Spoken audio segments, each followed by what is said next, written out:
Alors le changement climatique, il y a un peu deux sentiments chez moi. Il y a d'une part un peu angoissante de se projeter dans le futur, de se demander de quoi le futur sera fait. C'est angoissant, ça fait peur, ça fait se demander un peu ce qu'on peut jouer comme rôle dans tout ça. On a l'impression qu'on est en train de courir sur un champ, il y a une moissonneuse-batteuse derrière et il faut avoir la bonne vitesse, sinon on va se faire prendre dedans. Dans mon quotidien, j'essaye beaucoup de compenser ça en me mettant en action et en agissant.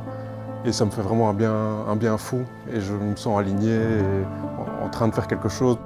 C'est tout ça qui m'a donné envie de rentrer à la ceinture énergétique pour me dire que je veux agir. Je veux pas juste attendre que les choses se passent et qu'elles se passent mal.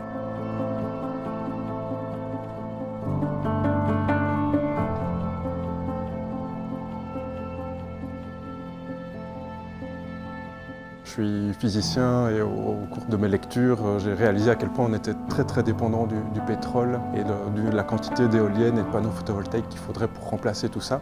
Et quand je voyais sur le terrain, alors qu'on en parle de l'aide depuis 5-10 ans, développement de l'éolien, du photovoltaïque, etc., mais qu'en fait ça comptait pour très peu, je me suis dit mais waouh, on parle dans le vent depuis 10 ans, il n'y a rien qui avance.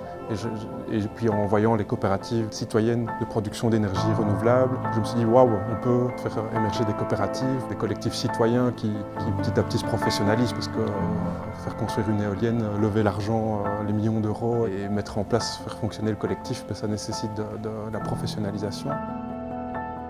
Le fait d'être à la ceinture énergétique, moi ça m'a permis de me rendre compte qu'on a un impact déjà maintenant. C'est démocratique en fait d'être écologique. Du jour au lendemain, tout changer, ça semble trop et stressant parce qu'on se dit je sais pas par où commencer, je sais pas quoi faire, ça va faire beaucoup. Et en fait, il faut souffler une chose à la fois et c'est faisable. Et donc ça c'est quelque chose que je trouve rassurant.